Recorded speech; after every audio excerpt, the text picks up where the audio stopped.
Find yourself a position that you think you can comfortably hold for a while.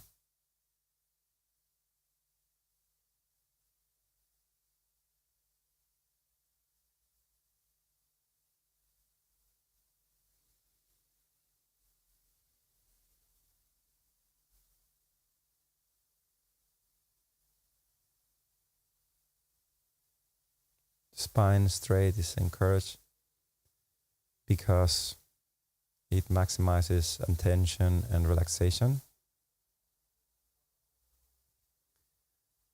But for example, in Buddhism, they have 4 main postures for meditation: laying down, sitting, standing up, and walking. All of them with the spine straight.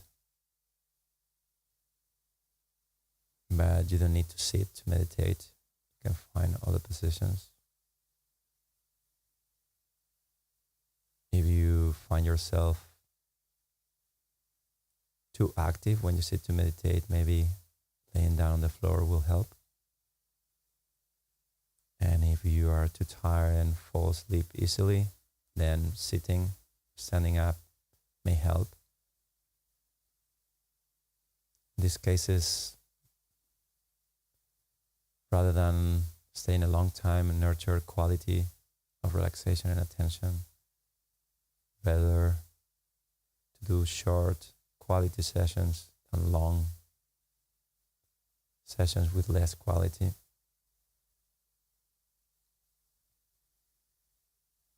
Settling your body,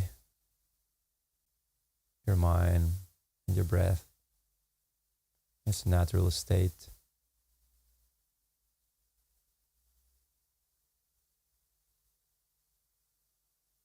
You don't need to do anything special. Just see how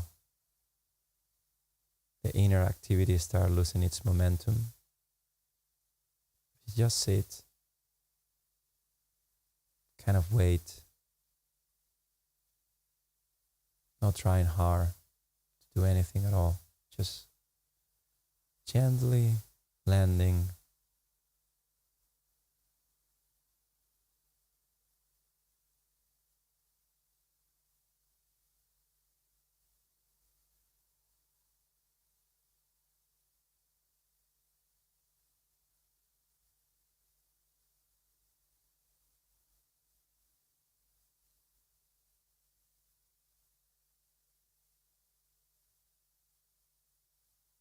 Without doing anything special, muscles in your body should start loosening up.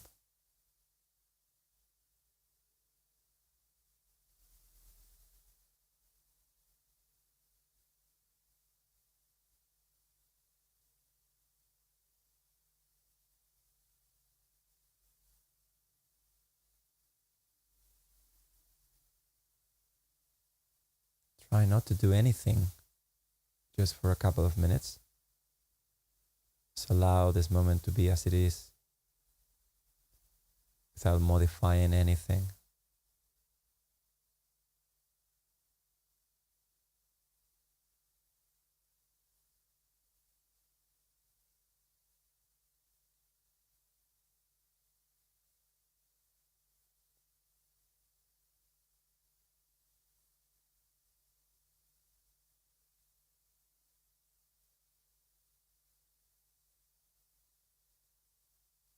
Landing in the moment.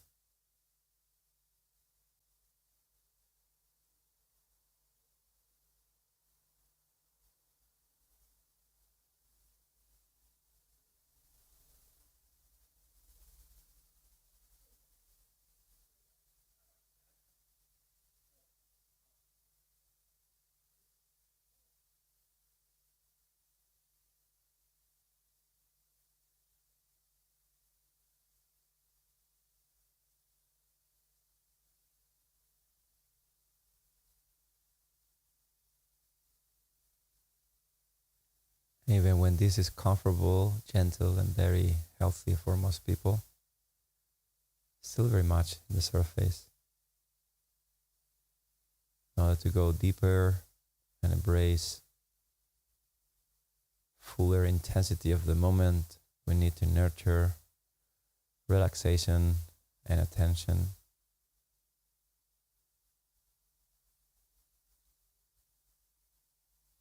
So let your attention rest in your belly, in the movement of your belly when you breathe.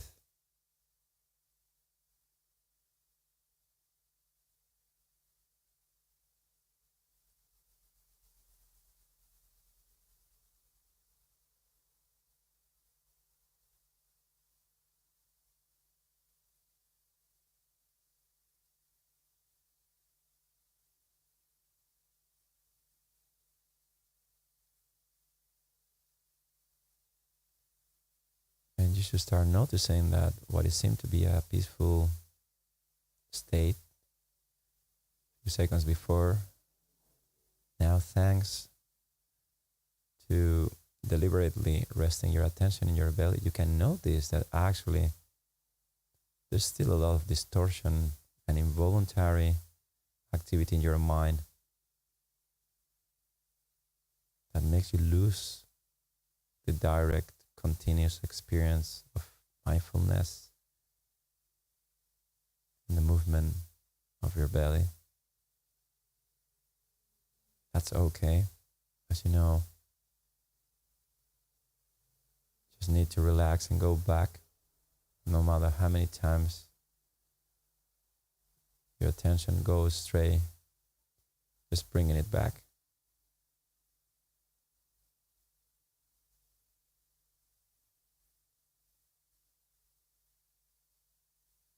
Every time you bring it back, you release a little bit of involuntary compulsive mental activity. So it's always a win.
Let your attention be collected in the movement of the breath in your belly.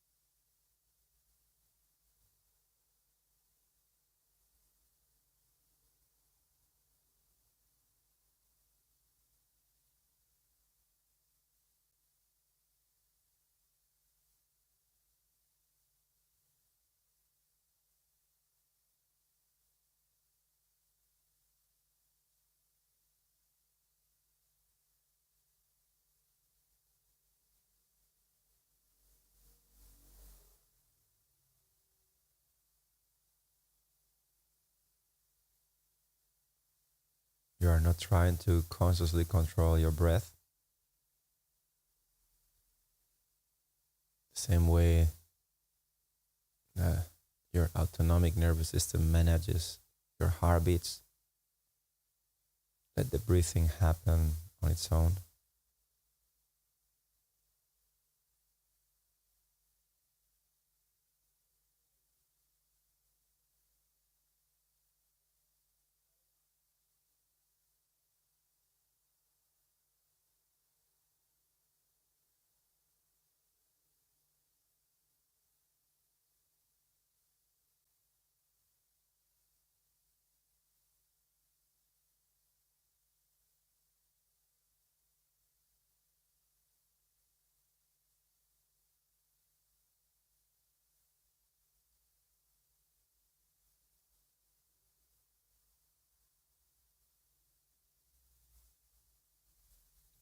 Doesn't matter if it's short or long.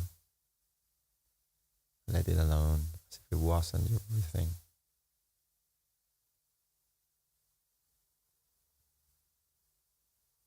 As if it wasn't your body.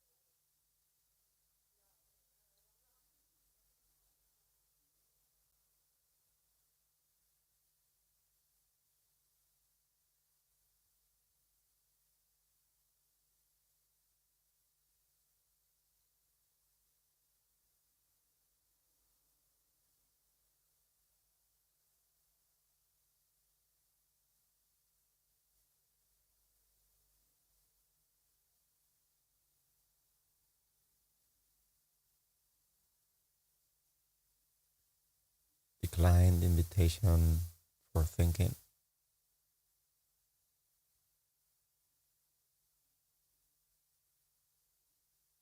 Let your attention rest in your belly, noticing every detail of the breath in and out.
Sustaining an unwavering mindfulness,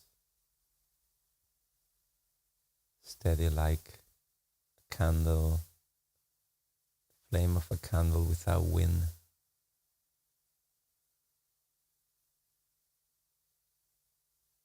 Attention continuously monitoring and resting in your belly.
Ignore everything but your belly.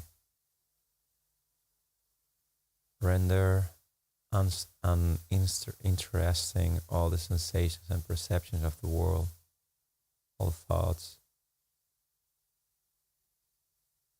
and rest and collect your attention in your belly.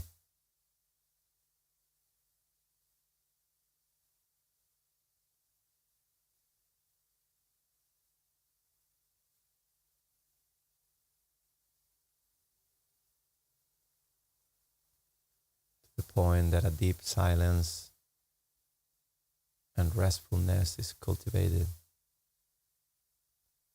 a high degree of clarity and intensity.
We need to cultivate an outstanding amount of relaxation and attention to cut through the illusion of our own mind. For that, rest your mind in stillness by redirecting your attention, your energy to the movement of the breath in your belly over and over until you collect a substantial amount of clarity and calmness.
After you have cultivated solid mindfulness, direct all the power of your attention now to the sounds. Sounds you hear from the world. Sustain the same quality of attention and mindfulness.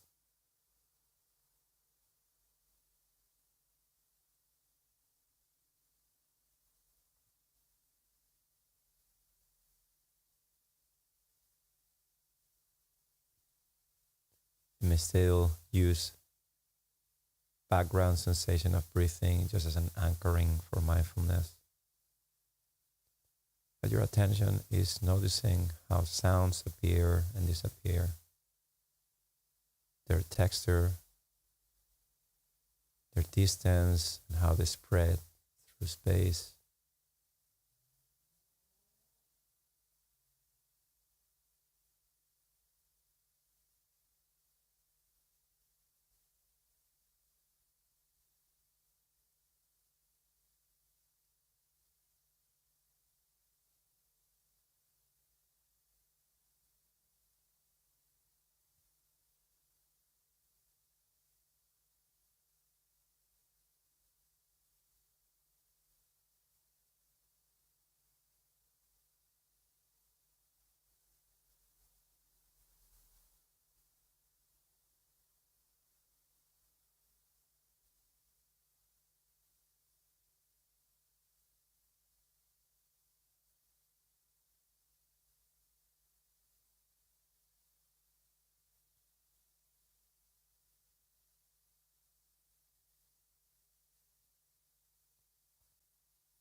Using the anchor of gentle in and out sensation of your breath.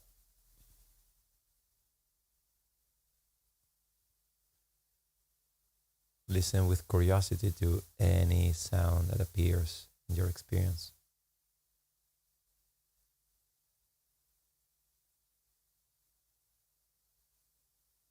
Notice how it changes through time.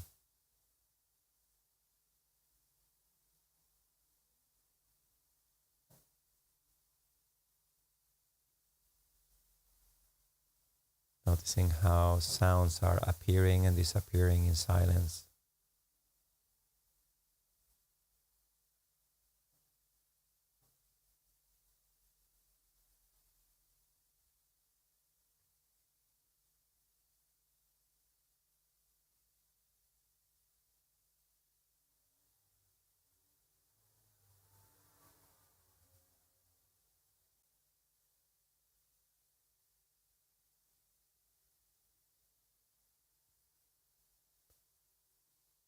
And now, sustaining the foundation the background of the breath as an anchoring.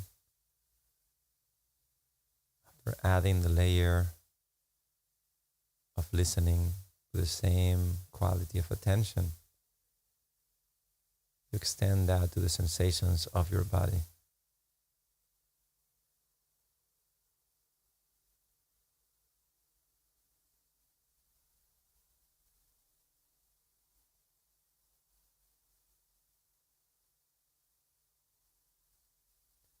You're sustaining your mindfulness in an open field of sensations in your body and sounds out there, with a gentle but very useful anchoring of continuity of breath.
As you sustain an open awareness to the sensations of your body, sounds, your breath, admire the symphony, sustaining continuous quality of attention. You can notice how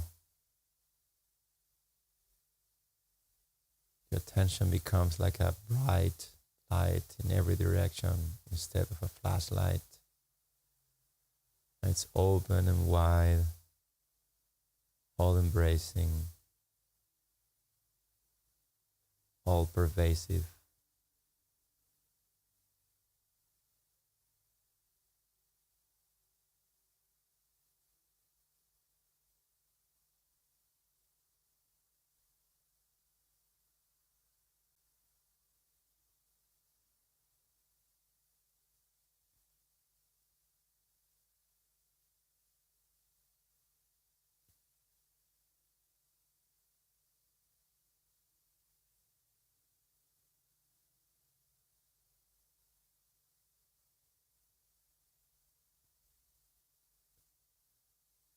And only when your mindfulness is steady, you can integrate your mind and your emotions into the mix. There's not a concentrated kind of attention like daydreaming. You're spreading your focus all around in every direction, sustaining quality, moment to moment mindfulness.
you get lost in thought, that's okay. You can, or trying to direct, go back to the whole field of perception, or you can build it up slowly from the breath until you include everything.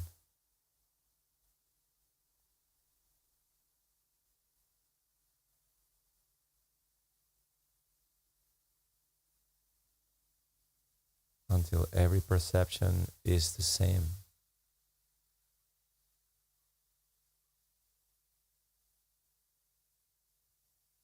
Until there is no automatic reaction, just direct perception.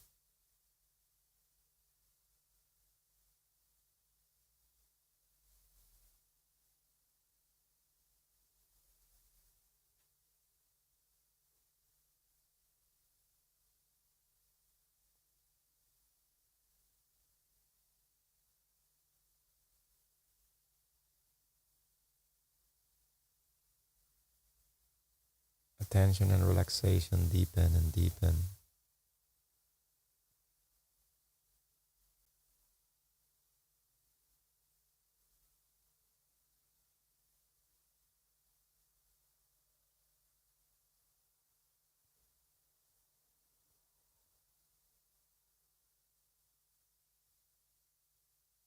The aliveness is noticeable.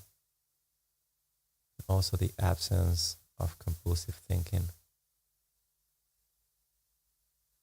It's just clarity.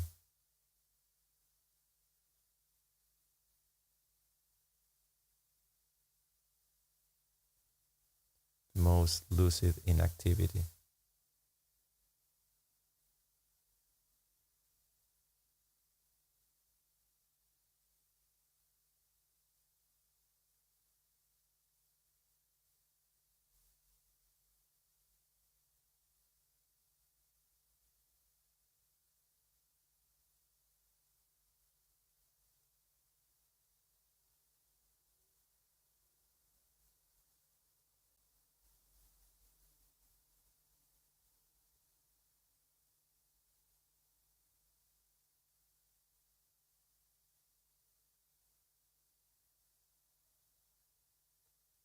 You're close to do nothing at all.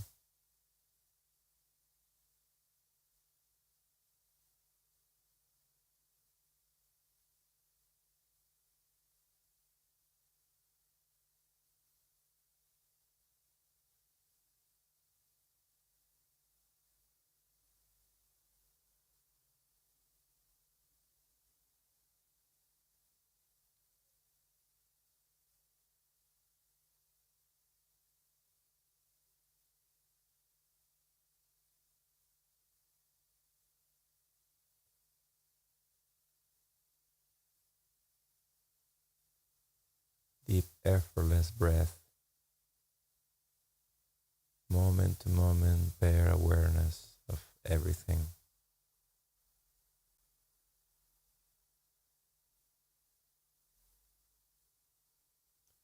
Lack of rumination or interpretation. Just direct experience. In the most passive possible way.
And ultimately,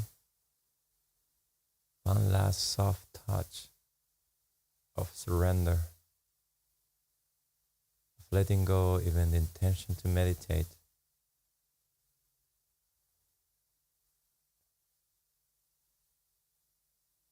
Let the awareness of awareness sustain itself.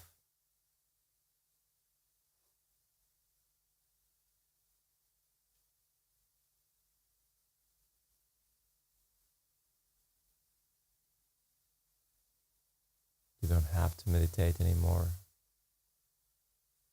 Just being, resting.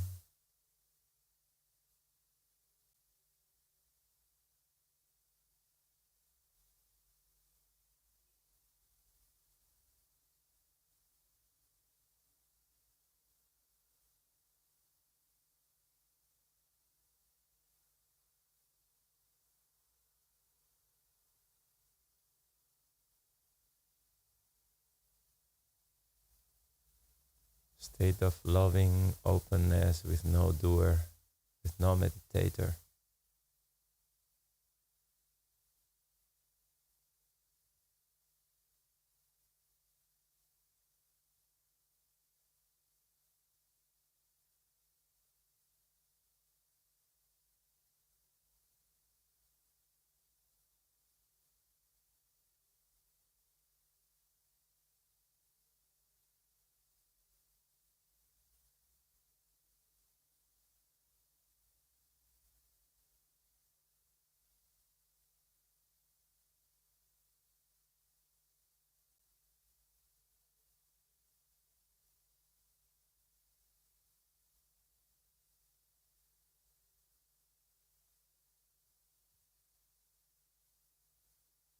And still you will notice that in some way, if you stay there, you'll notice there is more depth to it. There's still some resistance that is unconsciously controlling.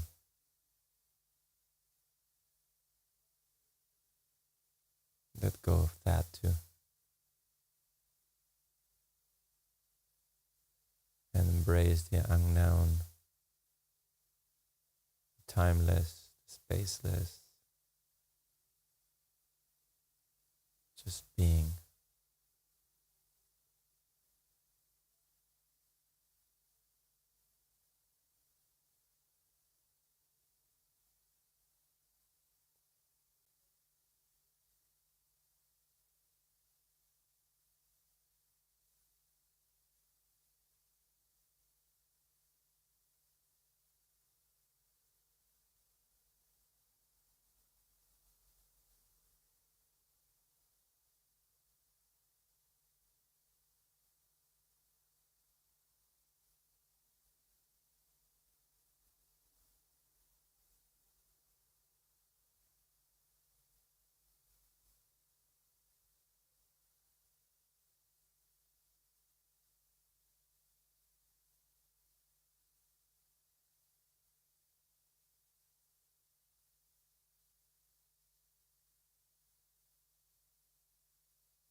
Now is forever.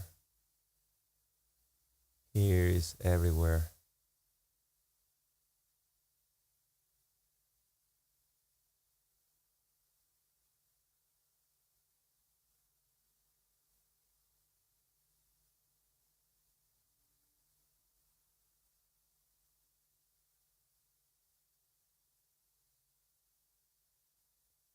Surrender completely to the light of being.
surprised that you can still let go more. Deeper relaxation, deeper expansion, more clarity, more awareness. It's just endless.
There is no one to react.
We're about to finish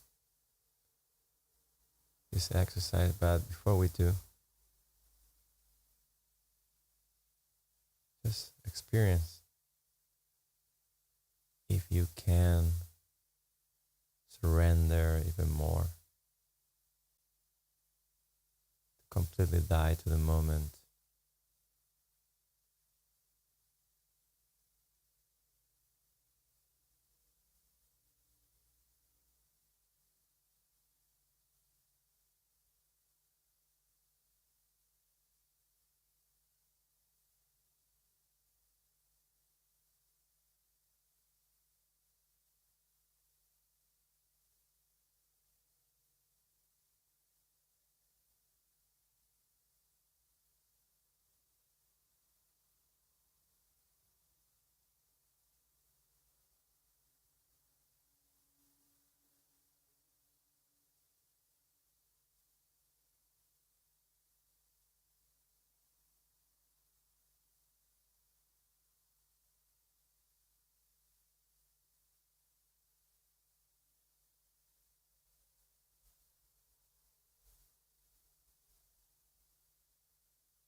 Rest in the light of your awareness.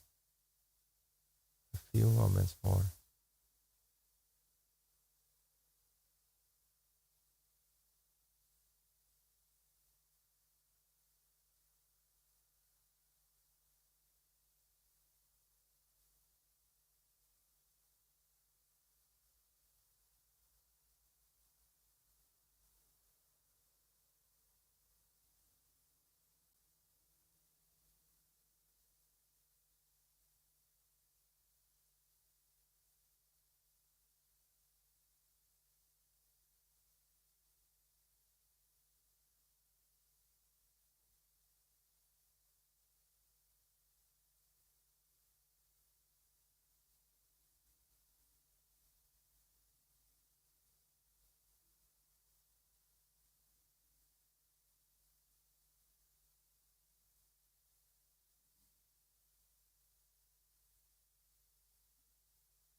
Whenever you're ready, you can start breathing a little deeper,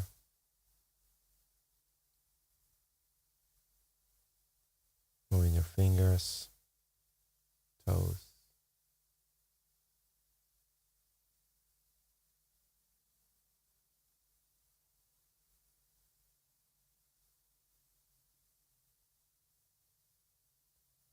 Letting your body to become active again, even your brain, but you don't lose the wide open angle of awareness.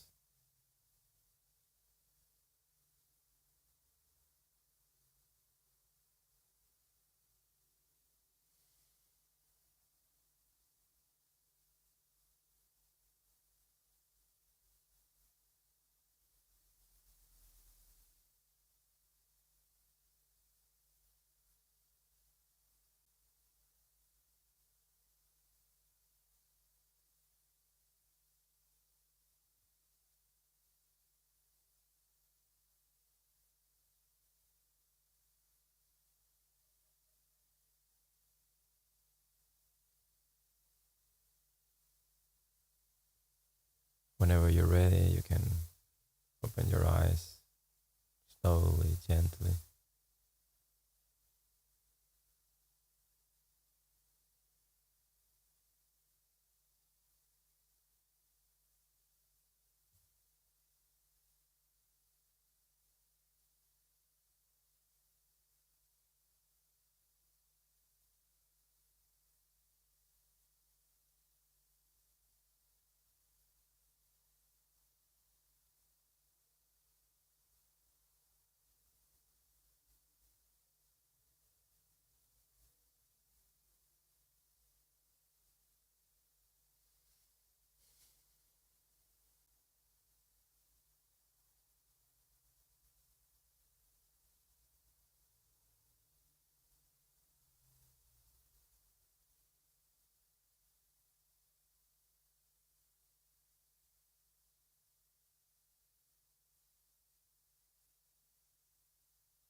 whole journey just to finally be where we are.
There is some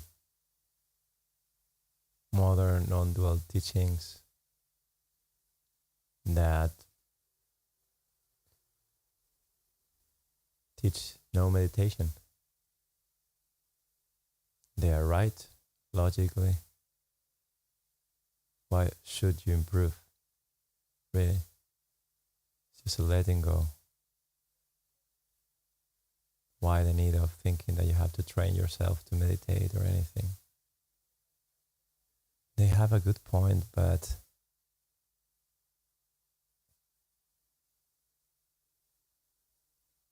I never found,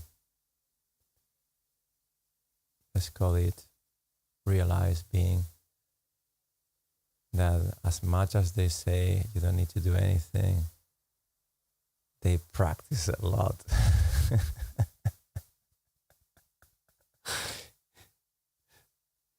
They say, no, yeah, tell the story. I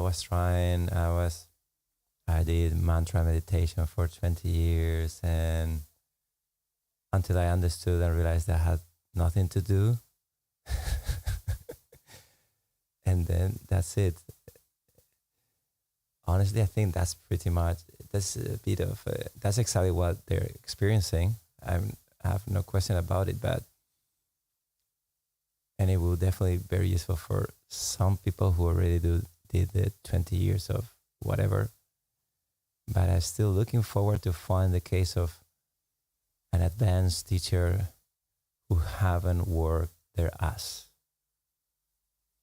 who didn't go through the green of surrendering their mind little by little, whatever discipline you call it. On the other hand, we have, of course, all these meditation trainings that look more progressive, that look more in terms of stages, that look more gradual and accessible. They're not so irrational and non-logic. They are more step-by-step guides. But on the other hand, it is true that you can tell the quality of a teaching for how much time they tell you you still have to get to the end of the game. If they tell you you have 1,000 lives to get there, then wow, that's very slow. They tell you that you're already there, well, That's the highest you can say. And yet I think most people on the path are kind of puzzled by this sort of, what should you do? Should you meditate a lot? Or should you not try to meditate at all? Just let things be what they are. Well, of course, just to be, I would like to think that there is space for everyone and everyone is different, but as I said before, I'm still looking forward to someone who didn't work their ass to realize that they didn't have to work their ass. They say, you don't have to work your ass. But they did it. So I think it's very useful to sort of navigate the two paradigms at the same time. I think there is tremendous benefits on having, like Buddha said, to discipline your mind. There's no chance to be happy without disciplining your mind. That sounds tough, but it's kind of what it is. There are other religions, there are other people who did it in a different way, but the only other way that I know of is a lot of suffering. Like a lot. Like so much that's unbearable. That's the only different case that I know. If not, please let me know if you know of someone. Know what they say. You have to check on their background. I think that's very relevant to know. I think to keep in mind, because we need to navigate with this idea that we are really complete, and you don't have to try. And at the same time, you need to find a way of navigating yourself beyond your mind.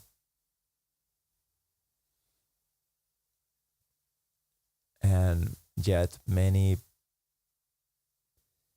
systems of meditation, I think they fail on letting you go. They follow this step, there's this step, there is this step, there is this step. You go there for years and years and books and teachings, and it's just like endless. And there's always another step further. There's yet another thing. And that's beautiful, honestly, because you see, wow, how precise these people were. This such a beautiful tradition that they just have figured out every little bit of what happens to such degree of precision. And yet at the same time, there is no moment where they say, okay, you're there. So I think that's the catch. I think the catch is that you still need to grind until you don't. And nobody can tell you when that is. At the same time, you need to be honest with yourself to know if you still have suffering in you, you still have deluded and triggered by things in your life. That means you need to practice. At the same time, it's kind of these meditations that I personally know them from Dzogchen, which is specific to this path. But there are many different disciplines. But what I'm trying to say is that this sort of mixed approach between being very technical, like when you start the meditation, you are very demanding on actually keep your attention there. Don't allow it to move, period. Any movement is just a contradiction. It just proves that it's not you.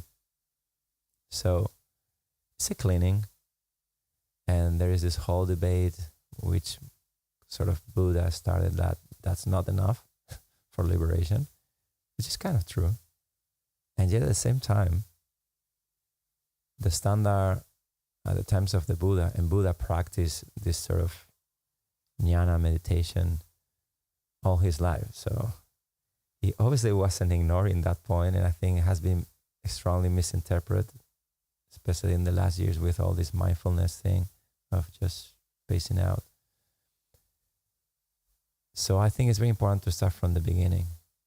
If you cannot collect your mind and calm your mind to some extent, I don't think any advanced meditation is going to do any change. And yet,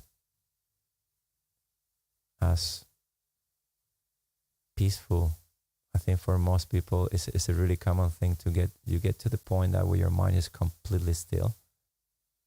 So incredibly peaceful, so incredibly beyond anything that there's a huge amount of people who would very reasonably think, it is crazy, and it's as simple as Hinduism knew this before anyone, and I think it's the foundation of all meditation anyway. If you let your mind reabsorb in one object indefinitely, it generates a loop of ecstasy to the point that that's where we have all these people going alone to meditate for a long time, and because it's so incredible. I mean, there's nothing else that you could do that would fulfill you that much. So it makes a lot of sense that people go into meditation like is the way.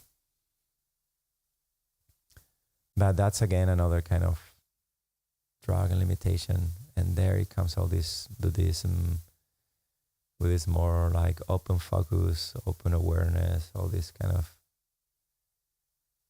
Vipassana style kind of, in the Theravada, in Tibetan Vipassana, they talk a lot. Like in Vedanta or other. And yet, there is still this kind of teaching where they tell you just don't do anything. It's in actually many disciplines, in acknowledged as the most direct paths and all that, and yet they kept a lot of secrecy. I think not because they don't want anyone to know, it's just because of the complexity of the process, and just for not letting everyone to misinterpret and make it render the system useless. But ultimately, I think, and this is just a proposition, this is just another model, but I think for many of you who have been practicing for a long time, I would say that is very, very useful to start your meditations in a very demanding, technical way. So you notice your mind before it departs from the object. Just you see it coming. You don't lose it ever. You are there all the time. It's clear when you go on this serious path that everybody says that's of course. We're counting on that you can do that, which will be very, very frustrating for many people. But I think some degree of that kind of intensity and discipline, which will make you feel like you are very far from where you want to be. And yet I think it's very positive and relevant.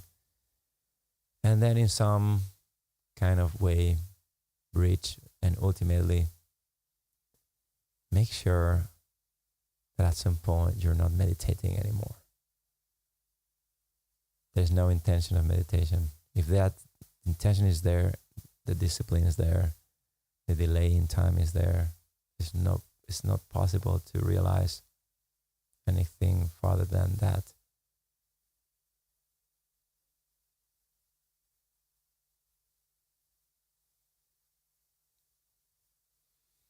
And actually one of the teachers that I saw that he was teaching on that level, that side is Adyashanti, which is very famous, and he absolutely deserves it.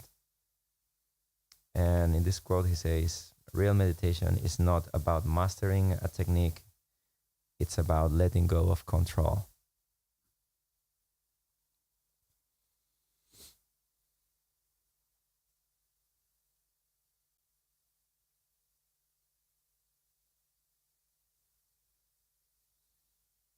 So our mind will try to control our meditation. It will get back to us in that way. That's the warning. He's saying, don't believe it when when your mind tells you that you need to be meditating forever, or you're no one in the sense of not good enough to attempt to realize yourself. That's your mind tricking you. But there is this point where your mind is still already, where there is a huge amount of clarity, where there is a clear perception of what's happening. There is a lot of, there's already a real huge deal of flow and satisfaction at that point. If you ask me, I think, wow, just people being able to stay in that flow, completely mindful, completely stable, noticing everything without being moved, without being pulled by external, but ultimately internal emotional reactions. That is, I think, from a relative point of view, that's kind of what the happiness everyone is looking for. That will be the accomplishment in a technical way. But yet it's not the last step. The last step goes beyond that. And if you go to any religious document, a good one, of course, not the cheap ones, or teachings of enlightened people, they mention something that is beyond that, beyond time and space. And it seems a little difficult to grasp with mind, because it is impossible to grasp with mind. And yet, at a point where you know you don't fall into traps, you can sustain mindfulness without an object for a very long time, find yourself at ease and really good quality of happiness. There's still another door where you completely disappear, where you completely lose control. But I think it's not mentioned enough, especially in this sequence. First get there, then leave it. and it works because some people will say, yeah, you need to be very advanced to do that. Well, that's not true, because the place where we're trying to get is ourselves. And even it is true that for most people, a session of meditation wouldn't create stable state, if you want to call it. Having a glimpse of it is very relevant. And you cannot have a glimpse if you don't let go of your mind and then let go of the meditation. Both conditions need to be met.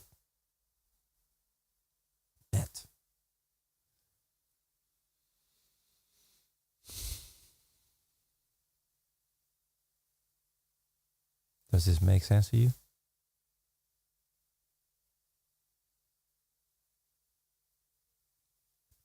Another way of saying it, I think for most people meditating, they are not embracing the two aspects. Whether they're not technical enough to have full awareness, full clarity and calmness, and a mind that is still enough to notice, or they're trying so hard for so long that they forget that ultimately trying, the effort is the problem. And just to finish with this point, I think there's a valuable commentary. I don't remember who did it, but I found it very brilliant, which is all these non-meditation paths. What they actually do, and it's true, especially for those of you who already tried and succeeded to some extent, and then you just fail again. They condition their minds. They create a system. They habituated their attention. They habituated everything in themselves. So the meditation goes on and on without doing anything. You see the contrast? You cannot say don't train, but you cannot say you're gonna get there by training. You get it when you train and you let go of all the training. That may be one way of describing it.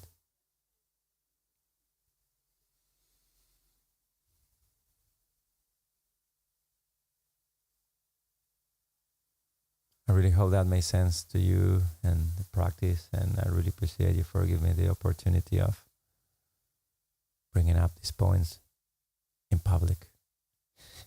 Something you do in private.